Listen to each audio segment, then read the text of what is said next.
Okay બેન, આ સબ station જ્યારથી બનાવ્યું છે ત્યારે પહેલાં અમને આવું કીધું હતું કે અહીં સબ સ્ટેશન બનશે તો તમારા ગામમાં લાઇટો ન જાય, તમને સપરેટ લાઇટ મળશે. પણ એના છતાં અમારા ગામમાં એટલી બધી લાઇટો જાય છે. છેલ્લા 4 મહિનાથી અમને એટલું પ્રોબ્લેમ થાય છે, વારે ઘડી લાઇટો જતી રહે છે. અને એના તકે આમાં છોકરાઓને બધા ગયડાઓને બધાને એટલું અઘરું પડે. રાતે હોય લાઇટો જાય, એરું ઝંઝર આવે તો એનું અમે શું કરવાનું? સાપ આવે, વીછી આવે, બધા ઘરમાં પી જાય. છોકરાઓને બહાર નીકળવાનું કેટલું અઘરું પડે છે.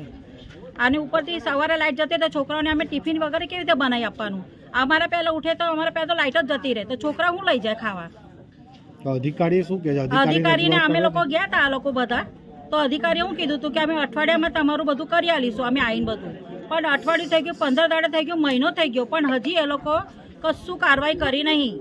કશી એટલે કશીને કંઈ જોવા નહીં આવતા હજી અમને કે લાઇટો બંધ છે. કાલે હોય અને 2-4 દાડાથી અમને એટલું બધું તકલીફ પડી રહ્યો છે કે એટલી લાઇટો જાય છે, 5-5 મિનિટે લાઇટો જાય છે. અમારી ટીવી, ફ્રીજ, એસી આ બધી વસ્તુ બગડે ના, હડેન કરે 5-5 મિનિટે આવી જાય કરે, તો એ બધું વસ્તુ ભરપાઈ કોણ કરી આલશે અમને?